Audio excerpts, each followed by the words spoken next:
The alien ship moved slowly through the dark space near Kepler 442. Its hull was painted white and gold, symbols of the Dominion Collective covering every surface.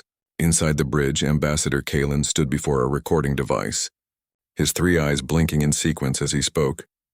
"This was once a human mining station," he said, gesturing to the floating wreckage outside the window. 300 years ago, humans controlled this sector. They fought wars over these worthless rocks. Now look at it. Empty. Silent. The humans destroyed themselves, as all violent species eventually do.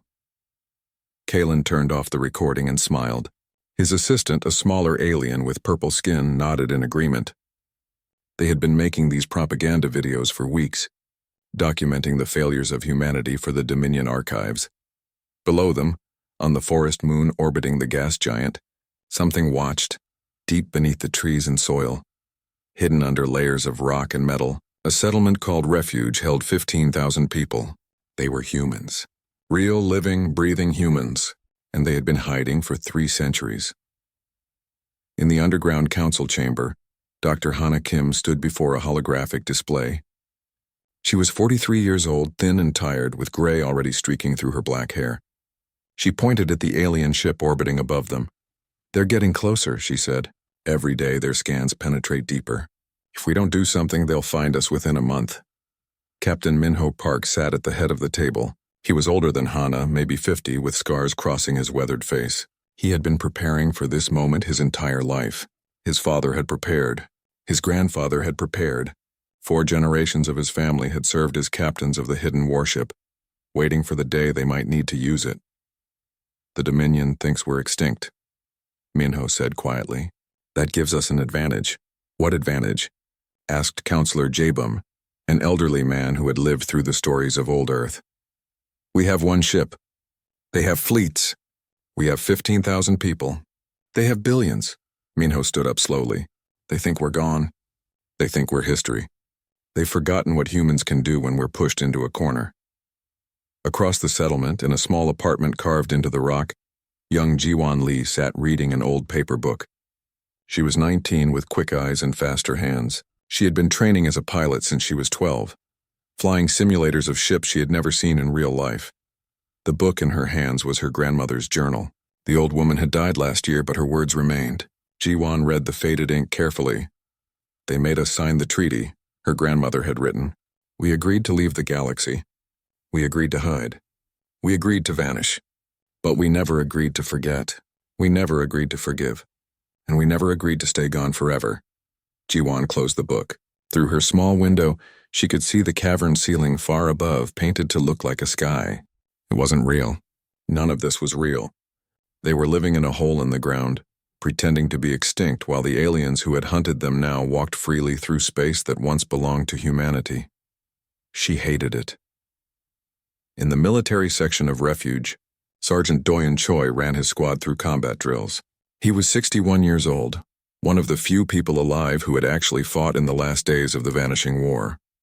His body was covered in scars, and his right arm had been replaced with a mechanical one after a Dominion plasma burst had taken the original. "Move faster," he shouted at the young Marines. "The enemy won't wait for you to catch your breath." The soldiers ran through the obstacle course, weapons held ready. They were training for a war that might never come, or might come tomorrow. Nobody knew anymore. After the drill, Doyen's second-in-command, Lieutenant Yuna Song, approached him. She was 35, strong and focused, with a talent for explosives that made Doyen nervous sometimes. "Do you think they'll really do it?" she asked quietly. "Will the council vote to reveal ourselves?" Doyen looked up at the fake sky. "We can't hide forever. The moon is our home, but it's also our prison. Eventually, the choice won't be ours anymore." He was right. 2 days later, the Dominion began dropping massive machines onto the moon's surface. They were atmospheric processors, designed to change the air and climate of the entire world. The transformation would take years, but the first stage would release enough chemicals to poison any life already living there, including Refuge. The emergency council meeting lasted 6 hours. Arguments filled the chamber. Some wanted to evacuate, to run deeper into space to find another hiding place. Others wanted to fight. And some wanted to surrender, to beg the Dominion for mercy. Dr. Hana Kim listened to them all, her face blank. When the shouting finally died down, she spoke. "Mercy," she said. "You want mercy from the species that hunted us to the edge of extinction? From the coalition that burned our colonies and killed our children? From the Dominion that rewrote history to make us the villains?" She pulled up a hologram showing footage from the old wars. Cities burning, ships exploding, human refugees being fired upon as they fled. "They don't give mercy," Hana continued. "They give propaganda. They'll kill us and tell the galaxy it was justified, that we were the monsters, that we deserved it." Minho stood. "Then we show them the truth. We show them that humans aren't gone. We show them that we remember. And we show them why they should have made sure we were really extinct before they relaxed." The vote was close, 8-7. But it was enough. That night, Jiwan received her orders. She was to report to Bay 7, a section of refuge she had never been allowed to enter. When she arrived, her breath caught in her throat.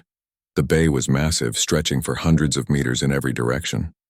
And inside it, hidden for 300 years, sat a warship, the Defiant Echo. It was beautiful and terrible at the same time.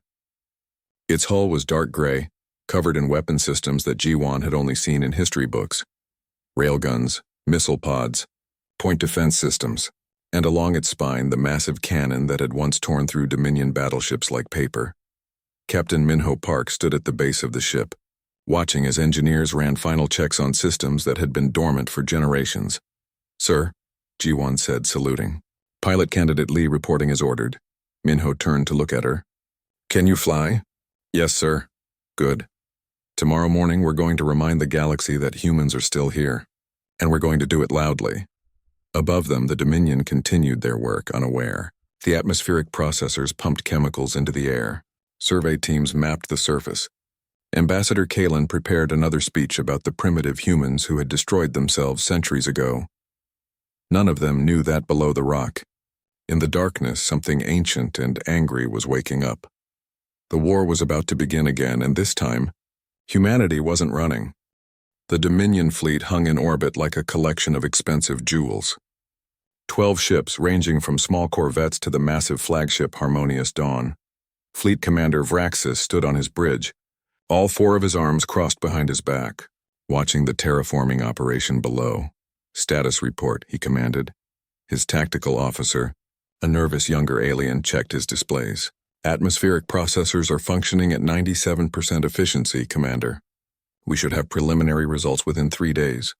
Vraxis nodded, satisfied. This moon would make an excellent resort world once the transformation was complete. The Dominion elite would pay fortunes to vacation here. He could already imagine his promotion, his increased status, his expanded territory. "Commander," the sensor operator suddenly said, "I'm detecting unusual seismic activity on the surface." "Define unusual," Vraxis replied without concern. It's not natural, sir. Something large is moving underground." Vraxis turned to look at the sensor display. The readings showed massive vibrations coming from beneath the northern continent. He frowned, his skin changing to a darker shade of blue, the way his species showed confusion. "Probably just the tectonic effects from the processors," he said. "Continue monitoring." Below the surface, in the hidden bay, Captain Minho Park sat in the command chair of the Defiant Echo. Around him, his crew moved with nervous energy, checking systems that hadn't been active in 300 years. "Engineering," Minho said into his communications device. "Status?" Chief Engineer Hyunwoo Nam's voice crackled back. "Reactors are at full power, Captain. All systems are green. We're ready to fly." Hyunwoo was 48, half his body replaced with cybernetic parts after an accident in his youth. He had spent 20 years maintaining the Defiant Echo, keeping it ready for a moment he wasn't sure would ever come. "Weapons?" Minho asked. Subin Yang looked up from her console. She was 32, cold and precise, with a gift for mathematics that made her perfect for calculating firing solutions. "All railguns charged and loaded. Missile tubes are hot. Point defense grid is active. We're ready to send them a message, Captain." Minho took a deep breath. This was it. 300 years of hiding were about to end. 300 years of shame were about to be answered. 300 years of preparation were about to be tested. "Open the bay doors," he ordered. Above them, massive panels of rock and metal began to split apart. The ground itself seemed to crack open as the underground hangar revealed itself to the sky for the first time in centuries. On the Dominion flagship, alarms suddenly screamed. "Commander," the sensor operator shouted. "Energy spike on the surface." Massive power readings. Something's... The defiant echo burst from the ground like a monster emerging from the deep. Rock and soil exploded in every direction as the warship climbed toward space on pillars of blue fire. Its dark hull caught the light of the distant sun, and for a moment, the humans on board felt something they hadn't felt in generations. Pride. Fleet Commander Vraxis stared at the ascending ship in disbelief. "What is that?" "Scanning now, sir," the tactical officer said, his voice shaking. It's a human warship. Old design, but the power readings are... Commander, that ship is combat ready." Vraxis felt his blood go cold. But humans were extinct. Everyone knew that. It was historical fact. He opened a communication channel. "Unknown vessel, this is Fleet Commander Vraxis of the Dominion Collective. You are in violation of..." Su Binyang didn't let him finish. "Firing," she said calmly. The railgun spoke. Kinetic rounds, accelerated to 40% the speed of light, crossed the distance between the Defiant Echo and the Dominion fleet in seconds. They were simple weapons, really. Just metal moving very, very fast. But at those speeds, even a small projectile carried more energy than a nuclear bomb. The first round hit a Dominion corvette in the engine section. The ship simply disintegrated, vaporized by the impact. The second and third rounds punched through the shields of a destroyer, tearing the vessel in half. The fourth struck a cruiser's weapons array, setting off a chain reaction that consumed the entire ship. 14 seconds. That's how long it took for the Dominion to realize they were in a real fight. "All ships combat formation," Vraxis screamed. "Return fire!" But the Dominion fleet was designed for peacekeeping and intimidation. Their weapons were powerful, yes, but they hadn't fought a real war in 3 centuries. Their crews were trained for patrols and ceremonies, not combat. The humans, on the other hand, had spent 300 years doing nothing but preparing for this exact moment. "Evasive pattern Delta," Minho ordered. "Bring us about. Target their flagship." The Defiant Echo moved like a dancer, spinning and diving through space in ways that shouldn't have been possible for a ship its size. Dominion plasma bolts and missiles followed it. But the human ship was always somewhere else by the time the weapons arrived. On the surface of the moon, Sergeant Doyen Choi led his Marines toward the Dominion ground installations. The atmospheric processors were guarded by only a small detachment of soldiers. The Dominion had never expected resistance. "Yuna," Doyen said to Lieutenant Song. "You're up." Yuna smiled and activated the charges they had planted during the night. The explosions were precise and beautiful, cutting through the support structures of the nearest processor. The massive machine tilted, groaned, and collapsed onto itself with a shriek of tearing metal. The Dominion guards finally reacted, firing their weapons at the attacking humans, but they were shooting at targets that were already moving, already flanking, already behind them. Doyen's Marines had trained for decades. They moved as one unit, covering each other, advancing with mechanical efficiency. "Contact left," someone shouted. Doyen turned and fired his rifle in one smooth motion. The Dominion guard dropped, a look of shock on his alien face. Doyen felt nothing. These were the same species that had hunted his people, the same coalition that had tried to wipe humanity from existence. "Secure the installation," he ordered. "Take prisoners if they surrender. If they don't, put them down." In orbit, the battle was turning into a massacre. The Defiant Echo had destroyed 5 ships and crippled 3 more. The remaining Dominion vessels were trying to retreat, but Minho wasn't letting them escape easily. "Pilot Lee," he said, "launch your squadron." Jiwan sat in the cockpit of her fighter, her hands steady on the controls despite her racing heart. She had trained for this her entire life, but nothing could prepare someone for real combat. Around her, 11 other pilots waited in their fighters, all of them young, all of them eager. "Ghost Squadron, this is Ghost Leader," she said into her radio. "Launch on my mark. 3, 2, 1, mark!" The fighters shot out of the Defiant Echo's hangar like bullets. They were small, fast, and deadly. Jiwan immediately locked onto a fleeing Dominion corvette and fired her missiles. The explosions lit up her cockpit, and when the light faded, the corvette was just debris. "First kill," she shouted, adrenaline flooding her system. "Stay focused, Ghost Leader," Minho's voice said in her ear. "You've got targets at coordinate 773. Jiwan looked and saw Dominion fighters launching from the flagship. Finally, a real challenge. She pushed her fighter to maximum speed and dove toward them. The dogfight was brief and brutal. The Dominion pilots were trained, but they flew by the book, following standard tactics and formation patterns. Jiwan and her squadron flew like demons, breaking every rule, taking risks that made sense only when you had nothing left to lose. When the engagement ended 2 minutes later, 8 Dominion fighters were destroyed. Ghost Squadron hadn't lost anyone. On the harmonious dawn, Fleet Commander Vraxis finally accepted reality. They were losing, badly, against a single human ship and a handful of fighters. All remaining vessels, he said, his voice hollow. Emergency jump, now! The Dominion ships vanished in flashes of twisted space, fleeing to safety. Only 4 of the original 12 made it out. The others floated as wreckage, monuments to their commander's arrogance. Captain Minho Park watched them go and felt no satisfaction. This was just the beginning. The Dominion would return with more ships, more weapons, more soldiers. But they would return knowing the truth. Humans weren't extinct. They had been hiding, waiting, preparing. And now the galaxy was going to remember why it had feared them in the first place. The emergency council meeting on Praxium Prime was chaos. Representatives from all 6 species of the Dominion Collective shouted over each other, their various forms of communication, creating a cacophony of sound and color. High Counselor Threnix sat at the center, ancient and tired, watching the panic spread. He was old enough to remember. Most of these fools weren't. Order! Threnix's voice cut through the noise like a blade. The chamber fell silent.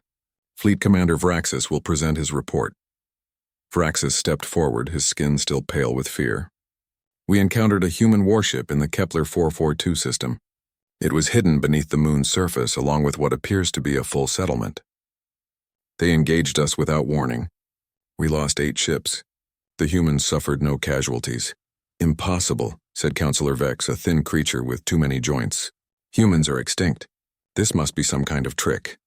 It was no trick, Vraxis said quietly. I saw their ship. I saw their weapons. They fought like humans used to fight, aggressive, efficient, without mercy. Another counselor, this one covered in scales, spoke up. Even if some humans survived, what threat could they pose? We number in the billions across hundreds of worlds. How many could there be? A few thousand at most. Threnix stood slowly, his 3 legs making soft clicking sounds on the floor. You young fools don't understand. During the last war, we fought the humans to a stalemate, not victory. We didn't defeat them. We negotiated. They agreed to leave the galaxy in exchange for survival. The chamber erupted again. This was not the history taught in Dominion schools. The official story was that humans had destroyed themselves through their violent nature. Why were we not told? Demanded Counselor Vex. Because the truth was inconvenient, Threnix replied.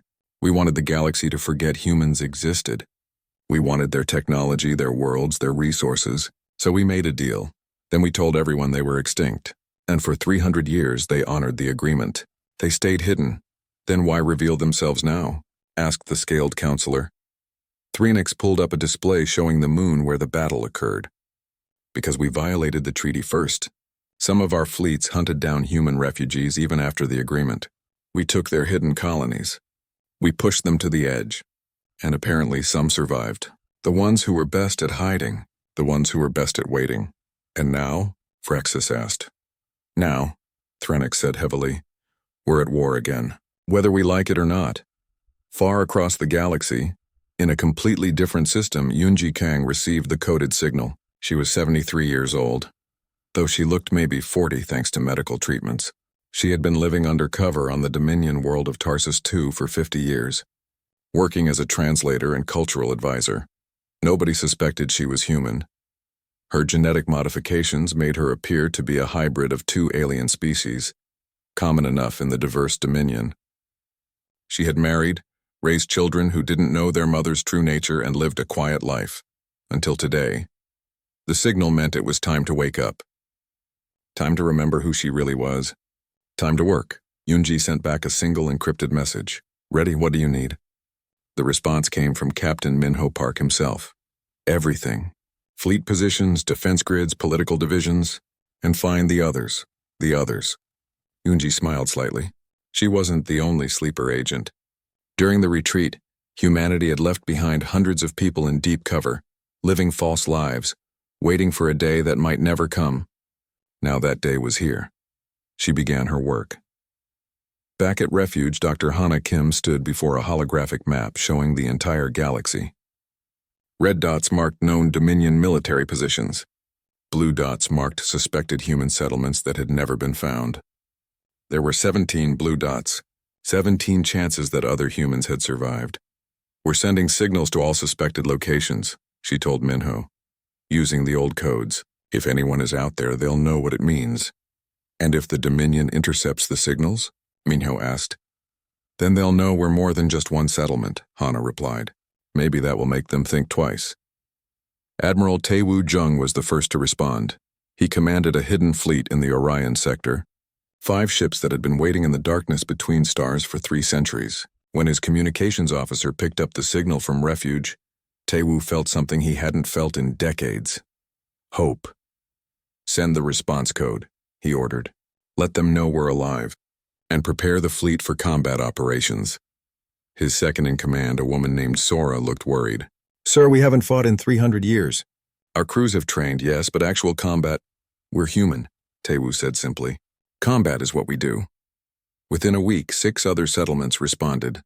6 hidden enclaves scattered across the galaxy, all of them watching, all of them waiting. Together, they represented maybe 75,000 humans. Not many compared to the Dominion's billions, but enough. Enough to be dangerous. The Dominion mobilized a war fleet. 200 ships pulled from garrisons across their territory, the largest military operation since the original human wars. They were going to Kepler 442 to finish what should have been finished 3 centuries ago. Security Chief Zelkor commanded the fleet. He was a warrior of the old school, one of the few Dominion leaders who had actually fought humans before. He knew better than to underestimate them. "We surround the moon," he told his fleet commanders during the briefing. "We destroy any ship that launches. We bombard the surface until nothing lives. No prisoners, no mercy. Humanity ends today." But the Dominion didn't know about the 17 other settlements. They didn't know about the sleeper agents. They didn't know about the weapon caches hidden across a dozen star systems. And they didn't know that humans, when cornered, didn't just fight. They won. Ji-Won Lee practiced in her fighter simulator, running through combat scenarios over and over. She had been given the call sign Ghost Leader after the battle, and her squadron had become something of a legend among the Refuge population. But she knew the truth. They had gotten lucky. The next fight would be harder. Again, she told the computer, and the simulation reset. Sergeant Doyen Choi trained his Marines harder than ever. More Dominion forces would come, and this time they would be ready for resistance. His troops needed to be faster, stronger, smarter. Lieutenant Yuna Song prepared demolition charges and traps across the surface of the moon. If the Dominion wanted to land troops, she would make sure they paid for every meter of ground. And in the deep chambers beneath Refuge, engineers worked on projects that had been theoretical for 300 years. Advanced weapons. Stealth systems. Things that would have been impossible if they hadn't spent centuries preparing. Soyeon Baek, a cryptographer who looked too young to be as brilliant as she was, broke into the Dominion military communication network. It took her 3 days of constant work, but she finally cracked their encryption. "We can hear everything they're saying," she told Minho excitedly. "Every order, every plan, every movement." "Good," Minho said. "Make sure they can't hear us." On Tarsus 2, Yoonji Kang did something she hadn't done in 50 years. She went to her basement, moved aside a false wall, and opened a hidden compartment. Inside was a small case that had been waiting there since she first arrived on this world. She opened it carefully. Inside was a weapon, a communication device, and a data chip. The chip contained locations of hidden supply caches, backup safe houses, and the identities of other agents. Yoonji loaded the data into her terminal and began making contact with the others. One by one they responded. Sleeper agents across a dozen worlds, all waking up, all remembering their true purpose. The Dominion thought they knew where all the humans were. They thought it was just a few scattered settlements, easy to find and destroy. They were wrong. Humans were everywhere. Hidden in plain sight, working in their governments, living on their worlds, watching, learning, waiting. And now, the waiting was over. High Counselor Threnix received a private message from an unknown source. When he opened it, he saw a simple text message in his own language. "You should have made sure we were really extinct. Now it's too late. This ends only two ways, with our freedom or with everyone dead. Choose wisely." Thrennick stared at the message for a long time. Then he did something that surprised even himself. He smiled. The humans were back. And despite everything, despite the danger and the coming war, part of him was glad. The galaxy had become soft and comfortable in the centuries of peace. Maybe it needed to remember that survival wasn't guaranteed, that freedom had to be fought for, that some species, when pushed to the edge, would rather burn everything down than accept defeat. The Second Human War was coming, and this time everyone would remember why humanity had once been feared. The Dominion war fleet arrived at Kepler 442 expecting an easy extermination. What they found instead was a trap. Security Chief Zelkor stood on the bridge of his flagship, watching the moon grow larger on the view screen. His sensors showed no activity, no power signatures, nothing. It looked abandoned. "Careful approach," he ordered. "Spread formation.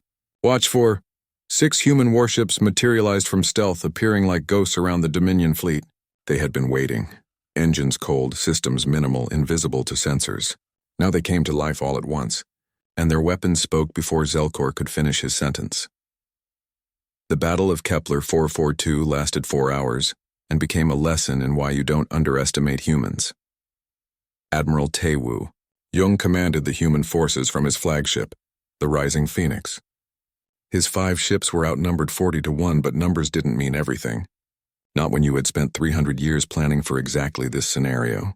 "All ships, Pattern Omega," Taewoo ordered calmly. "Avoid prolonged engagements. Hit and fade." The human ships moved like sharks through the Dominion fleet, striking and disappearing before return fire could be effective. Their weapons were old but maintained perfectly. Their tactics were aggressive but not reckless. And their crews fought with an intensity that the Dominion hadn't seen in centuries. Captain Minho Park, commanding the Defiant Echo, focused on the heavy cruisers. His railguns punched through shields and armor with contemptuous ease. Each shot was calculated precisely by Subin Yang, who had spent 20 years studying Dominion ship designs and their weaknesses. "Target the reactor junction," she said, highlighting a spot on a Dominion cruiser. "One shot right there." Minho trusted her completely. Fire. The railgun round hit exactly where Subin had indicated. The cruiser's reactor containment failed, and the ship exploded from within, taking 2 nearby destroyers with it in the blast. "Beautiful," Subin said without emotion. On the surface, Sergeant Doyen Choi watched the battle through his binoculars. Dominion dropships were descending despite the chaos in orbit, bringing thousands of ground troops.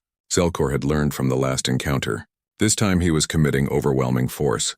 "Let them land," Doyen told his Marines. "Let them think they're safe." Lieutenant Unisong smiled from her position half a kilometer away. She had spent weeks planting charges across the landing zones. The Dominion soldiers wouldn't know what hit them. The first wave of dropships touched down. Hatches opened. Alien soldiers poured out, weapons ready, scanning for threats. They saw nothing but empty forest. Una pressed the detonator. The explosions were synchronized perfectly. Charges beneath the landing pads, in the trees, buried in the soil. The first wave was destroyed before they could fire a shot. The second wave tried to divert to different landing zones, but those were trapped too. "Welcome to our home," Doyun muttered, watching the carnage through his scope. The third wave managed to land successfully and actual combat began. The Dominion forces outnumbered the human defenders 20-1, but they were fighting in an environment the humans knew intimately. Every tree, every rock, every shadow could hide a human soldier. Commander Jiho Shin watched from his stealth carrier, the Black Star, holding position at the edge of the system. His ship was specialized for exactly one thing: getting close without being detected. His mission was critical, and he had to wait for the perfect moment. That moment came when the Dominion flagship, distracted by the other human ships, lowered its aft shields to divert more power to forward weapons. "Now," Jiho whispered. The Black Star emerged from stealth directly behind Zelkor's flagship and launched every missile it carried. 72 warheads crossed the short distance in seconds. The flagship's point defense destroyed 40 of them, but 32 got through. The explosions crippled the ship's engines and communications array. Zelkor's command of the battle dissolved as his vessel went dark. In the chaos, a small group of Dominion ships broke formation and fled. Not all species in the Dominion were equally committed to this war.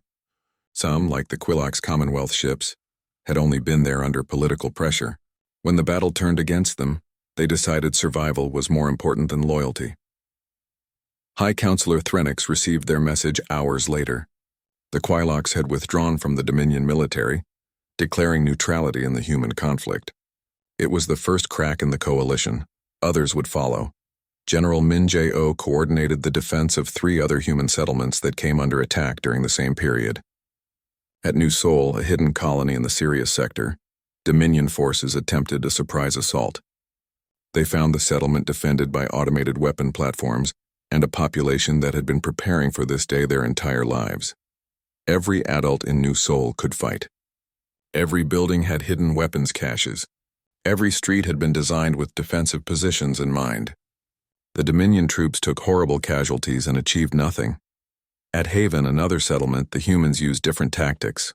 They abandoned the surface entirely, collapsing the access tunnels behind them and retreating into deep underground chambers. The Dominion controlled empty buildings while the humans waited below, conserved resources, and prepared for a long siege. At Sanctuary, the smallest settlement with only 3,000 people, they chose to evacuate entirely, using hidden ships that had been maintained for generations. They slipped away before the Dominion even arrived, leaving behind only automated defenses and a recorded message. You can't kill what you can't find. We'll be back. Nari Joan worked tirelessly as a negotiator, making contact with neutral alien governments and even sympathetic factions within the Dominion itself. She was 41, a trained diplomat who had studied every known alien culture despite never having met most of them. Her first success came with the Quilox Commonwealth, who had already shown they were uncomfortable with the war. She met with their ambassador via encrypted communication. "Why are you fighting for the Dominion?" she asked directly. "What did humans ever do to your people?" The Quilox ambassador, a creature resembling a mobile plant, admitted the truth. "Nothing. Your war is not our war. We joined the Dominion for trade benefits, not genocide." "Then don't participate in genocide," Nari said simply. "History will remember who stood where in this conflict." The Quilox weren't the only ones having doubts. 3 other Dominion member species began quietly withdrawing their forces, claiming defensive priorities and internal concerns. The coalition was fracturing. Security Chief Zelkor, rescued from his damaged flagship, raged at the news. He demanded the High Council authorize more extreme measures. When political solutions failed, he took matters into his own hands. He ordered the construction of a doomsday weapon. It was called the Stellar Purge, a massive device designed to destabilize a star and destroy everything in a solar system. There was only one target worthy of such a weapon in Zelkor's mind: Earth itself, humanity's cradle, their ancient home, the world they had abandoned but never forgotten. Dr. Hana Kim intercepted communications about the weapon through their compromised networks. When she understood what Zelkor planned, she felt her blood run cold. "They're going to destroy Earth," she told Minho. The captain was silent for a long moment. "Earth has been dead for 300 years. Nobody lives there anymore." "It doesn't matter," Hana said fiercely. "It's our home. It's where we came from. It's Earth, Minho. We can't let them take that from us too." Minho understood. Earth wasn't strategically important. It was emotionally important. Destroying it would be destroying humanity's last connection to their origins, their history, their identity. "How long until the weapon is ready?" he asked. 3 weeks. "Maybe less. Then we go to Earth," Minho decided. "We gather every ship, every fighter, every soldier. We make our stand there. If we're going to fight, we fight for home." The order went out across all human settlements. Every hidden ship was activated. Every trained pilot was called up. Every Marine prepared for deployment. They would converge on the Sol system on Earth for one final battle. Jiwon Lee tested her fighter systems one more time.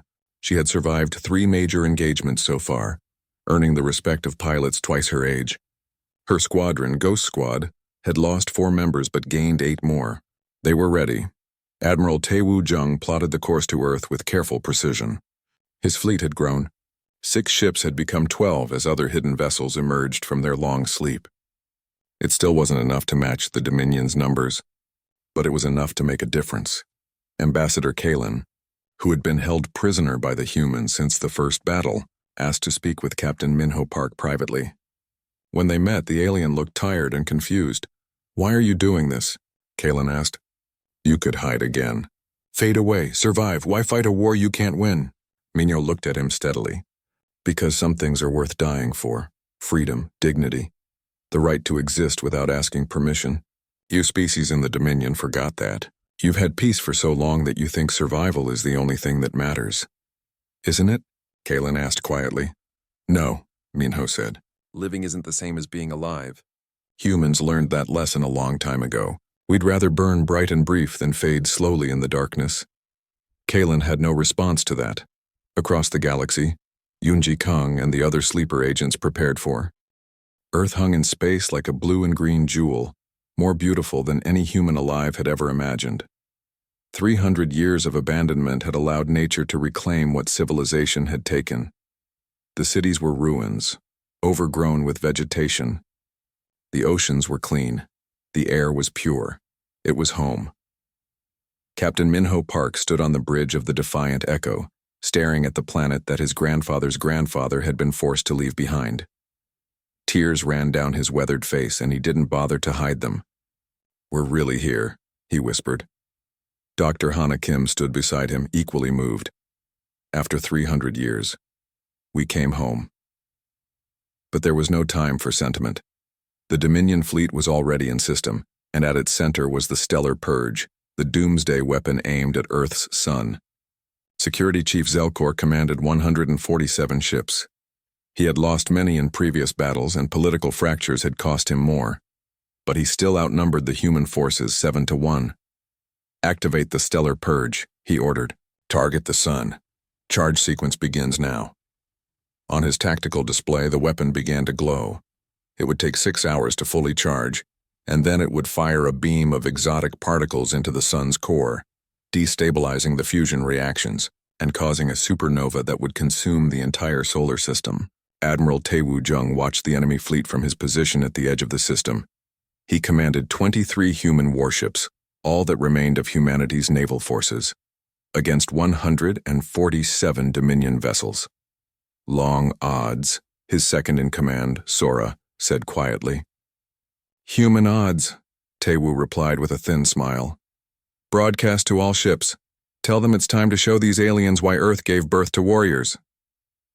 The human fleet charged forward. No clever tactics this time, no stealth or ambush, just a direct assault on overwhelming numbers, because sometimes the only way forward is through. The Battle of Earth began. Jiwan Lee led Ghost Squadron straight into the teeth of the enemy formation. Dominion fighters swarmed to meet them, hundreds of craft against her 25. She didn't hesitate. "Break and attack," she ordered. "Target anything that moves. For Earth. For Earth," her pilots echoed, and then they were in the middle of the enemy formation, firing and dodging and dying and killing in equal measure. Jiwan's fighter danced between plasma bolts, her hands moving faster than thought on the controls. She destroyed 2 fighters, then 3, then lost count. All that mattered was the next target, the next shot, the next second of survival. The Defiant Echo engaged 3 Dominion cruisers simultaneously. Subin Yang's calculations were perfect, as always, targeting weak points and inflicting maximum damage with minimum ammunition. But there were too many enemies. For every ship they damaged, 2 more moved to engage them. "Hull breach on Deck 7, Chief Engineer Hunwoo Nam reported, his cybernetic fingers flying across damage control displays. "Sealing now," Minho gritted his teeth. "Keep firing. We hold the line until someone stops us." On Earth's surface, something unexpected happened. Ancient defense systems, dormant for 3 centuries, began to activate. Orbital weapon platforms that humanity had built during the old wars, left behind and forgotten, suddenly came online. Thousands of automated satellites, their AI programs finally recognizing a threat to Earth itself, locked onto the Dominion fleet. The Guardians of Earth had awakened. Missiles launched from hidden silos on the moon. Railgun platforms in high orbit began tracking targets. Laser arrays that had been silent for generations suddenly blazed to life. Earth had been abandoned, but it had never been defenseless.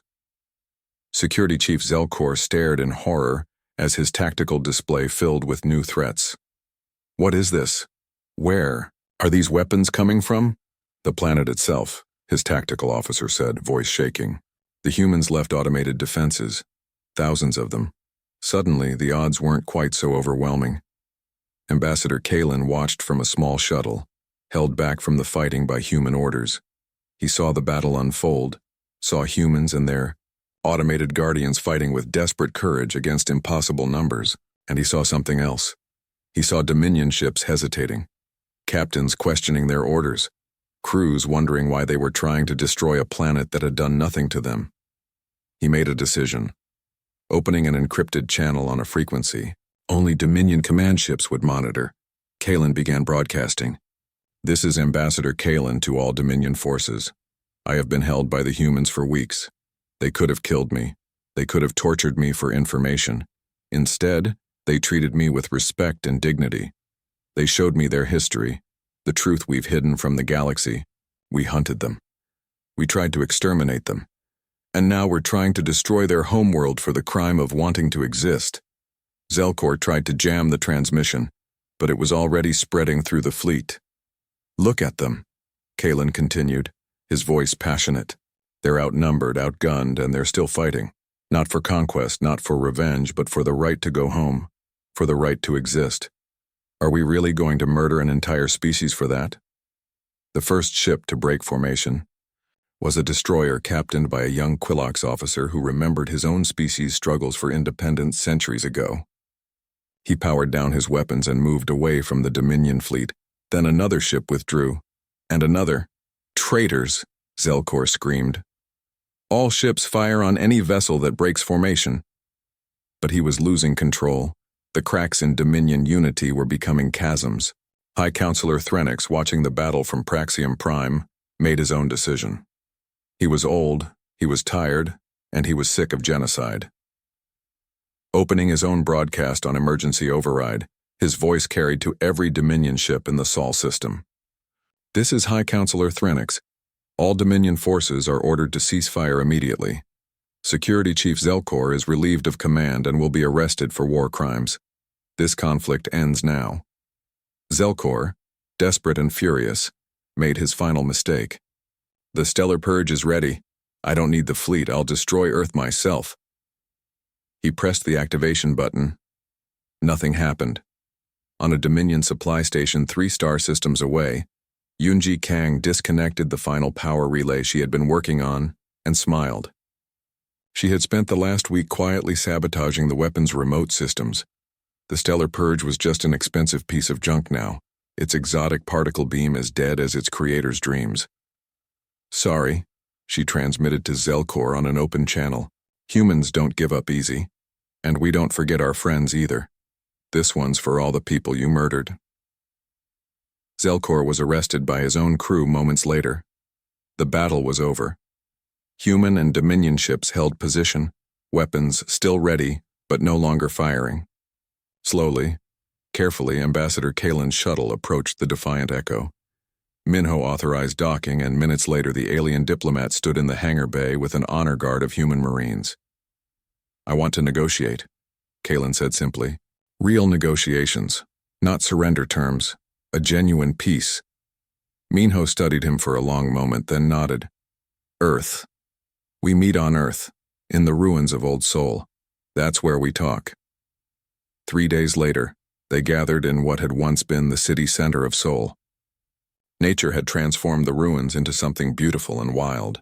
Trees grew through ancient buildings, vines covered streets, animals that had been extinct in human times wandered freely. President Seung-ho Kwan, leader of the United Human Enclaves, represented humanity. He had been hiding in a secret station beyond the galaxy's rim, coordinating the scattered settlements. Now he stood openly for the first time. High Counselor Threnix came personally from Praxium Prime, along with representatives from all Dominion species. The negotiations lasted a week. In the end, the Treaty of Sol was signed in the ruins of an ancient building that humans identified as having once been a place of diplomacy centuries ago. The terms were clear. Humanity's right to exist would never be questioned again. Former human territories would be returned. War crimes tribunals would be held for both sides. A new galactic council would be formed with equal representation.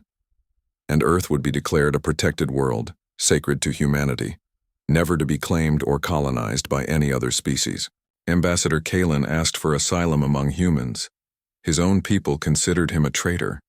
The humans welcomed him. Captain Minho Park finally allowed himself to rest. He had carried the weight of humanity's survival for decades. Now, walking through the ruins of Seoul with Dr. Hana Kim, he felt that weight lift. Was it worth it? Hana asked, looking at the graves of those who had died in the fighting. All the death, all the sacrifice. Minho looked up at the sky. Human and alien ships patrolled together now, an uneasy peace, but a peace nonetheless. 300 years ago we hid because we had to. Today we stand in the open because we earned that right. Our children will grow up free. Yes, it was worth it. Jiwan Lee was promoted to wing commander, the youngest in human history. She stood, in a new ceremony held in the ruins of an ancient military academy, accepting her rank from President Kwan himself. Ghost Squadron had become legendary, and new pilots trained hoping to earn a place in it. Sergeant Doyen Choi finally retired, his duty done. He opened a school to train the next generation of human soldiers, not for war, but for defense. Peace, he told his students, is something you train for as hard as war, because keeping peace is harder than winning battles. Admiral Tae Woo Jung oversaw,